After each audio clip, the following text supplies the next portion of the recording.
তো আজকে যে টপিকটা আমরা করব সেটা হলো সি স্প্যানার বা হুক স্প্যানার। ক্লিয়ার? রিং নাটের কনস্ট্রাকশন এরকম তোমরা দেখতে পাচ্ছ, এবং সি স্প্যানারের এই যে পোর্শনটা দেখা যাচ্ছে, এটা এই যে রিং নাট, এই নাটকে খোলার জন্য যখন আমরা নাটকে খুলবো তখন এই গ্রুপগুলোতে, রিং নাটের যে গ্রুপগুলোতে এই টিপটা পোর্শনটা আমরা প্রবেশ করাই, এবং যদি রিং নাটকে আমরা টাইট করতে চাই তখন আমরা এটাকে ক্লকওয়াইজ ঘোরাই, তাই না? যে কোনো নাট আমরা টাইট করি তখন কোন দিকে? ক্লকওয়াইজ ঘোরাই, তখন আমরা এটাকে ক্লকওয়াইজ ঘোরাই। এবং যখন আমরা এই রিং নাটকে খুলবো বা রিমুভ করবো তখন আমরা আর তখন তাহলে রিং নাট তোমাদের এই সি স্প্যানারের পজিশন কিরকম হবে? তখন এই দিকে লাগবে, তাই না? এই সাইডটা, এবং তখন অ্যান্টি ক্লকওয়াইজ ঘোরালে এটা তখন নাটটা খুলবে। ঠিক আছে? আচ্ছা, নেক্সট অপশনে কি ছিল? Ring spanner. রিং স্প্যানার আমরা আগেই করেছি, তাই না? রিং স্প্যানারের জন্য যখন বোথ সাইড, এটাকে ফুল শর্ট ফর্ম বলে আরটিডি। ঠিক আছে? যখন রিং স্প্যানারে কি হয় যে বোথ সাইডে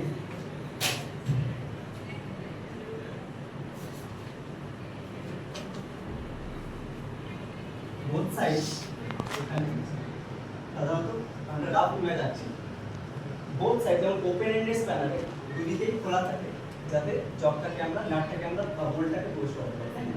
কিন্তু এর ক্ষেত্রে কি হয় যে পুরোপুরি রাউন্ড থাকে, বোথ সাইড রাউন্ড, এবং এর ভিতরে 12 কন্টাক্ট পয়েন্টস, ঠিক আছে, 12 কন্টাক্ট পয়েন্টস থাকতে পারে, অথবা 6 কন্টাক্ট পয়েন্টসও থাকতে পারে। মেইনলি এলএনপিতে 6 কন্টাক্ট পয়েন্টস থাকে, কিন্তু বেশিরভাগ সময় 12 কন্টাক্ট পয়েন্ট থাকে, মানে 12খানা খাস থাকে। যখন আমরা এর যখন আমাদের বেশি টর্কের প্রয়োজন হয়, যে কোনো নাট বা যে কোনো বোল্টে যখন বেশি টর্কের প্রয়োজন হয়, এবং আশেপাশে ওই নাট বা বোল্টের আশেপাশে যখন স্পেস আছে, কোনো ক্লোজ জায়গায় নয়, তখন আমরা রিং স্প্যানারে ব্যবহার করি। ঠিক আছে? এবং এর সাহায্যে আমরা সবচেয়ে বেশি টর্ক দিতে পারি, আরও মেকানিক্যাল ডিভাইস না ব্যবহার করে হাতের সাহায্যে সবচেয়ে বেশি টর্ক আমরা রিং স্প্যানারটি দিই। নেক্সট অপশন কি ছিল? Double ended spanner. ওপেন ছিল না? আচ্ছা, ডাবল এন্ডেড এই স্প্যানারটাকে আমরা যে স্প্যানারে বোথ সাইডে মানে টাচ করতে পারি সেটাকে ডাবল এন্ডেড। ঠিক আছে? ওপেন সাধারণত যখন দুদিকে ওপেন থাকে, হ্যাঁ, ওপেন যেগুলো থাকে সেগুলো অনেকটা এরকম দেখতে হয়। সিঙ্গেল এন্ডেড স্প্যানার, হ্যাঁ, কাস্টমাইজ স্প্যানার আমরা কখন ইউজ করি? এই স্প্যানার আমরা কখন ইউজ করি? যখন দেখবো যে শর্ট আছে, মানে রিং স্প্যানার প্রবেশ করানোর জন্য কোনো জায়গায় একটু স্পেসের প্রয়োজন, উপর থেকে যে একটু স্পেসের প্রয়োজন। যখন দেখবো যে উপর থেকে প্রবেশ করানো যাচ্ছে না, বা নাট বা বোল্টটা একটু গভীর আছে, তখন আমরা ওপেন এন্ডেড স্প্যানার প্রয়োগ করি। ঠিক আছে?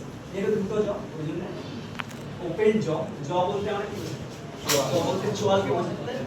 তো এর যে চোয়ালটা এটা হলো ওপেন করা, তাই open job double ended spanner. ওই জন্য আমরা একটু শর্টে বলি OJDE। ঠিক আছে? OJDE, open job double ended spanner. ঠিক আছে? নেক্সট অপশন কি আছে? অ্যাডজাস্টেবল স্প্যানার তোমরা সাধারণত সবাই দেখেছো, যেটাকে আমরা নরমাল ভাষায় সেলাই রেঞ্জ বলি। দেখছো? তাতে অ্যাডজাস্ট করা যায়, একটা অ্যাডজাস্টিং স্ক্রু থাকে, যেখানেও একটা ফিক্স জব এবং একটা মুভেবল জব, তাই না? যে ফিক্স জব যেটা, সেটা মুভ করে না। যখনই আমরা যে স্লাইডিং যে স্ক্রুটা আছে এটাকে স্লাইড করি, তখন ক্লকওয়াইজ যদি ঘোরাই তাহলে এটা যে মুভেবল জব সেটার ডিসটেন্সটা বাড়ে, তার ফলে কি হয়, আমরা বড় ডায়ামিটারের বোল্টকে গ্রিপ করতে পারি। ঠিক আছে? আর যখন আমরা ওকে অ্যান্টি ক্লকওয়াইজ ঘোরাই তখন মুভেবল জব আস্তে আস্তে আস্তে আস্তে ক্লোজে আসে, আর জব যেখানে থাকবে সেই গ্যাপটাকে আরো বেশি কম করে দেয়। এটা একটা রাফ ইমেজ আমরা দেখি, তাহলে এগুলো মোটামুটি সব জায়গায় ইউজ হয়।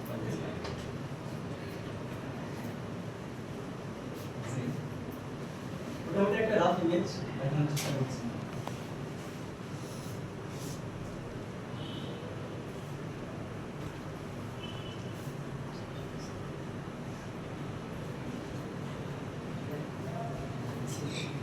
এখন অনেক বুঝতে বুঝতে পারলে যেটা সেটা তো বুঝতে যখন এই জিনিসটাকে আমরা ক্লকওয়াইজ ঘোরাই তখন কি হয় এটা কমে না বাড়ে যখন ক্লকওয়াইজ ঘোরাই ক্লকওয়াইজ বলতে আচ্ছা ক্লকওয়াইজও আবার কোন দিক থেকে তুমি দেখছো তার সাথে ডিপেন্ড করছে যদি এই দিক থেকে দেখো তাহলে ক্লকওয়াইজ হবে এই দিক থেকে এদিকে ঘোরালে তাই না তখন এটা ডিসটেন্সটা বাড়বে আস্তে আস্তে দাঁড়ান তখন বড় ফেস বা বড় ডায়ামিটারে যে নাট বা বোল্ট আছে সেটা ক্লোজ করবে এটার ক্ষেত্রে একটা অসুবিধা হলো এতে একটা সামান্য প্লে আসে দেখবে এই যে মুভেবল জব যদি আমি এই স্ক্যানার ব্যবহার করি এর যে জবগুলো এগুলো সাধারণত মুভ করছে তো এক জায়গায় ফিক্স কিন্তু অ্যাডজাস্টেবলের ক্ষেত্রে এই যে জায়গাটা এই যে জটা যেটা ফিক্স জব সেটা তো ফিক্স কিন্তু যেটা মুভেবল জব সেটা তো সামান্য একটু প্লে থাকে মুভেবল একটু ফিক্স থাকে হ্যাঁ এখানে আকার উপরে যে রাফ একটা তো যখন একটা দিক ফিক্স থাকে